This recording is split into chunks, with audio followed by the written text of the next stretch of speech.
Hey, it's your girl, cattybff, and welcome back to my channel.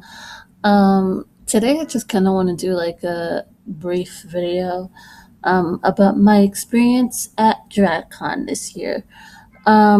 This is my third year of DragCon. I started going to DragCon during my freshman year of college, and I've always went by myself.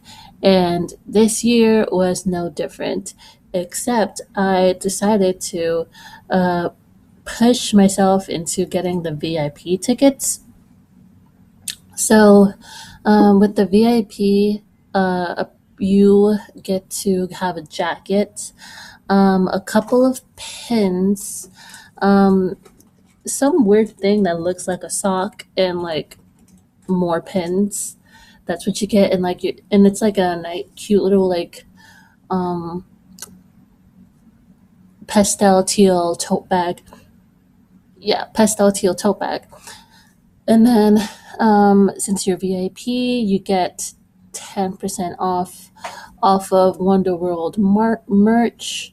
There's a VIP lounge, and you get to use the VIP line.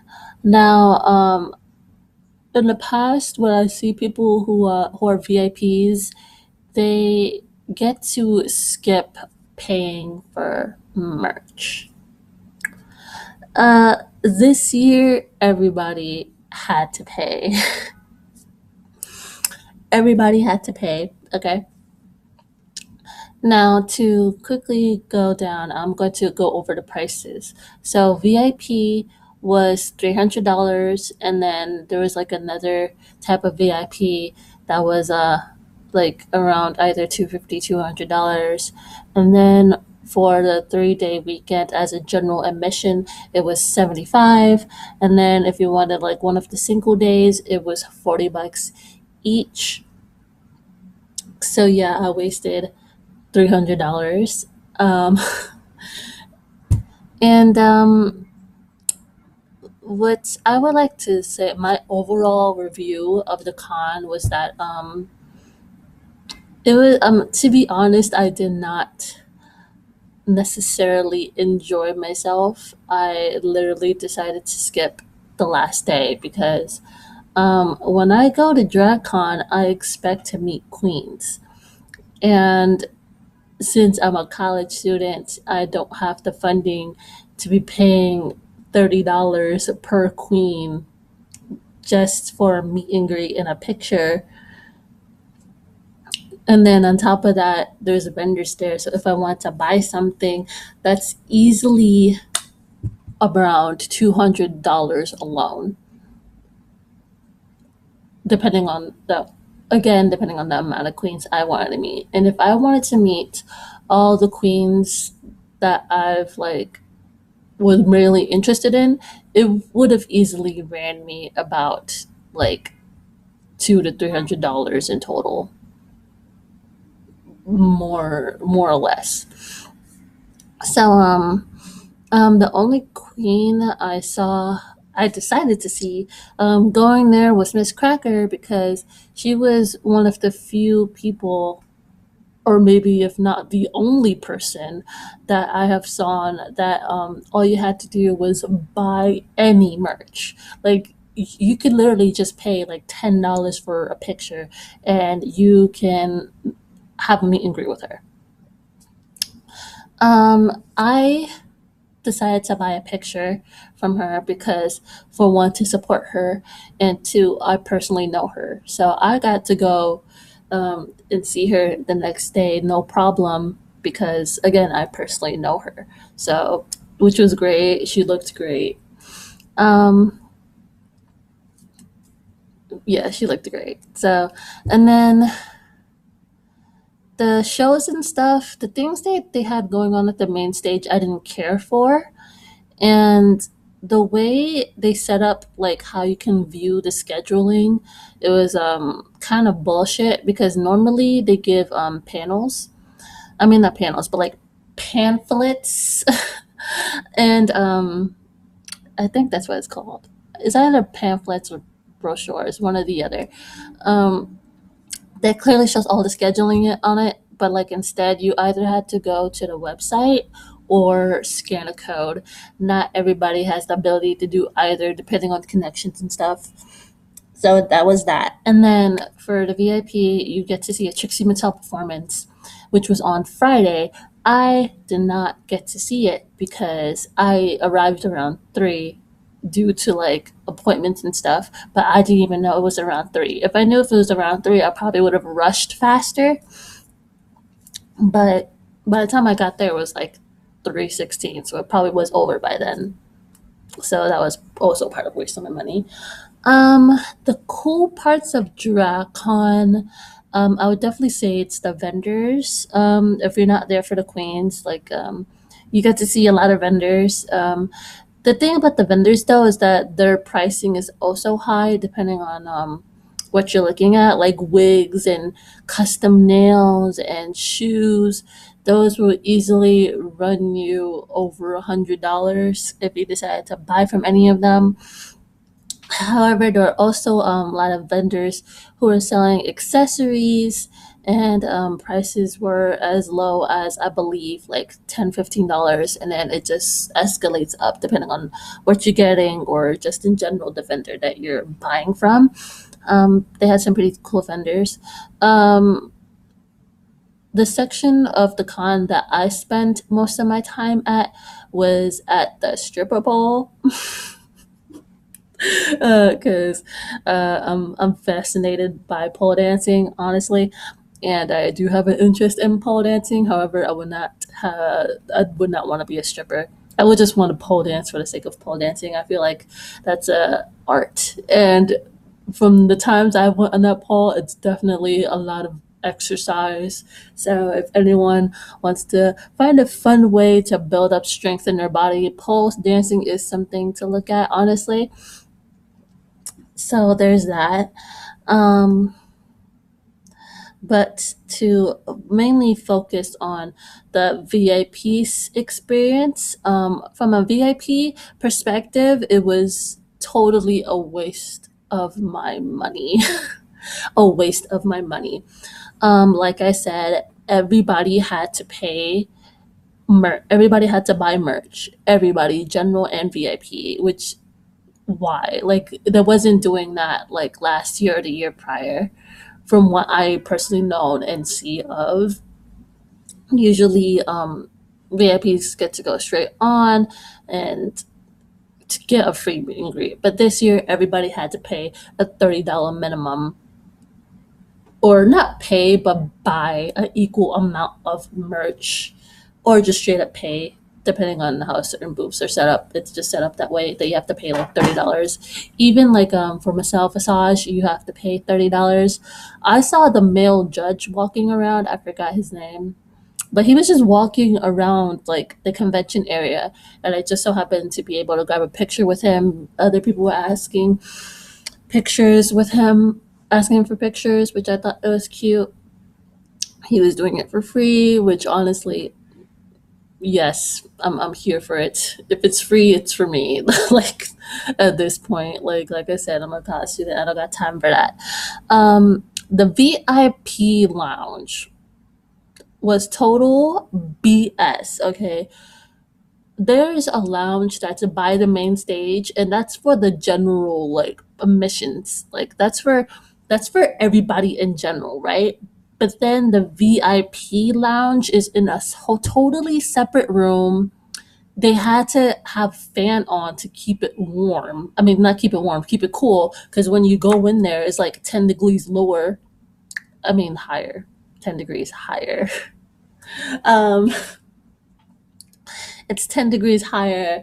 It's nowhere near the stage. It's more quiet. There's no complimentary anything, no snacks, no water, no nothing. If you wanted that, you would have to pay for it by the bar that's like right outside of the entrance. Which is like your alcohol beverage, but like you can bring food in there and stuff like that, but they're not giving you free anything. It's just basically a separate room that are set up with chairs and tables, and that's pretty much it. That's the VIP lounge. which makes no sense. Like any other convention, the VIP lounge will be next to the main stage where all the action is. Why would you separate the VIP into a whole nother room? Um, what else? Um, yeah. I did come for Monday and no, not Monday, Friday and Saturday. Um, there was definitely two times, if not three times more people at Saturday on Saturday than it was Friday.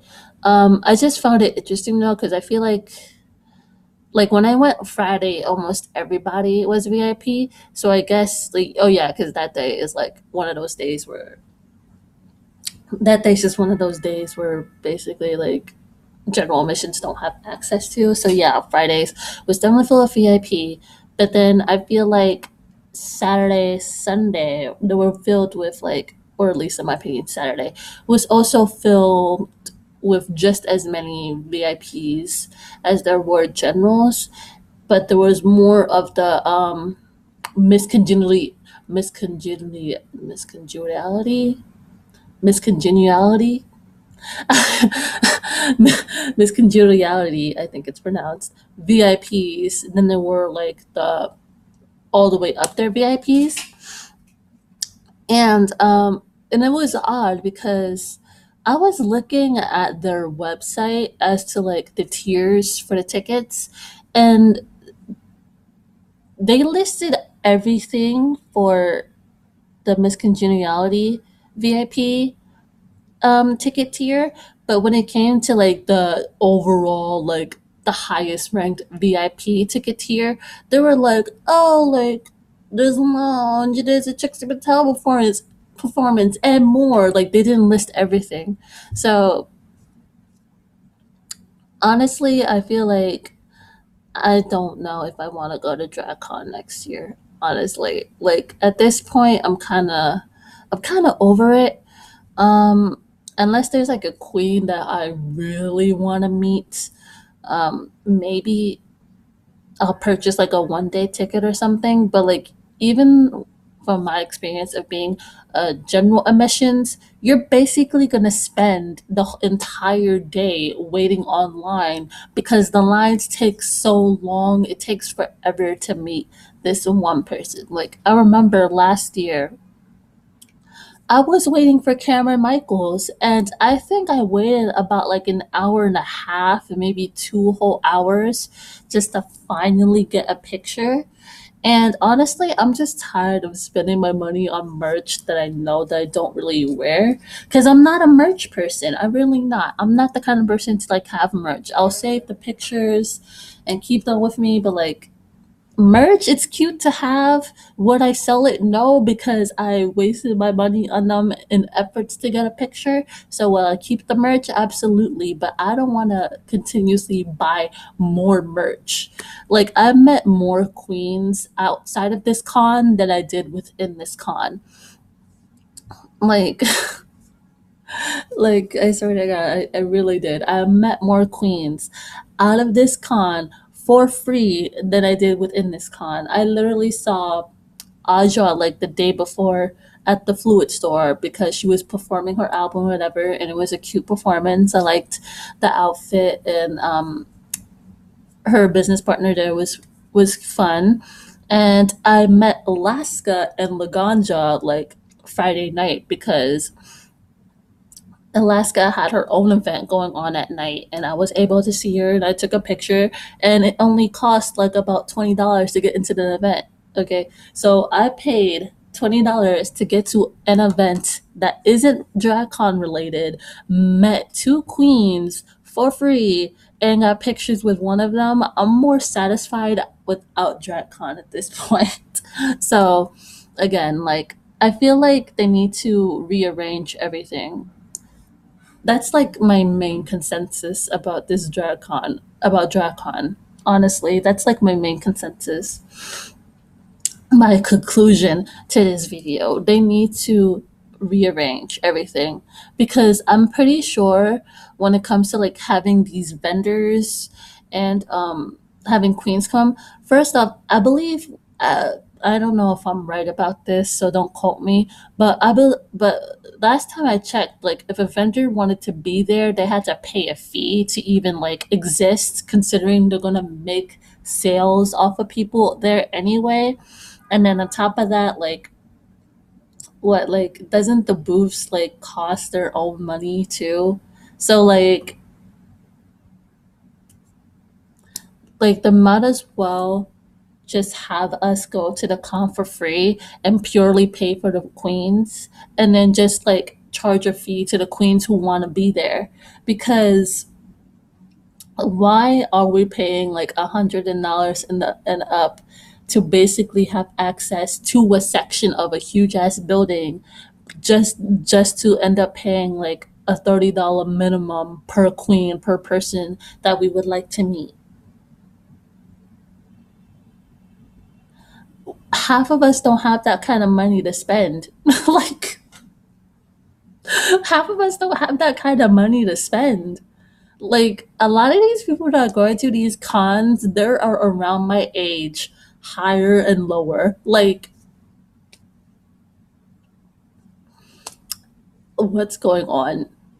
And then you mean to tell me that they're now having a con overseas? They need to rearrange. That's all I gotta say. That's my commentary today about DragCon. They need to rearrange the whole thing because it's not as cookie cutter pretty as it should be, honestly. So yeah, if you enjoyed my commentary on DragCon, please comment, like, and subscribe. Tell me about your experience of DragCon, if you've been, or any other cons that have you have been to.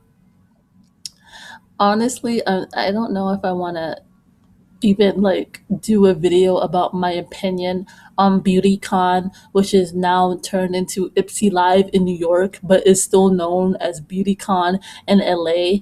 I don't know if that's their own separate thing now. Like, I don't even know what's going on. I know Ipsy is rebranding. Um,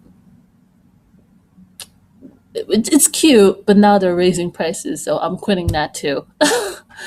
But yeah, so like, comment, subscribe, turn on your post notifications. Apparently I have a tendency of suddenly uploading on Wednesdays now, so I'll see y'all next time.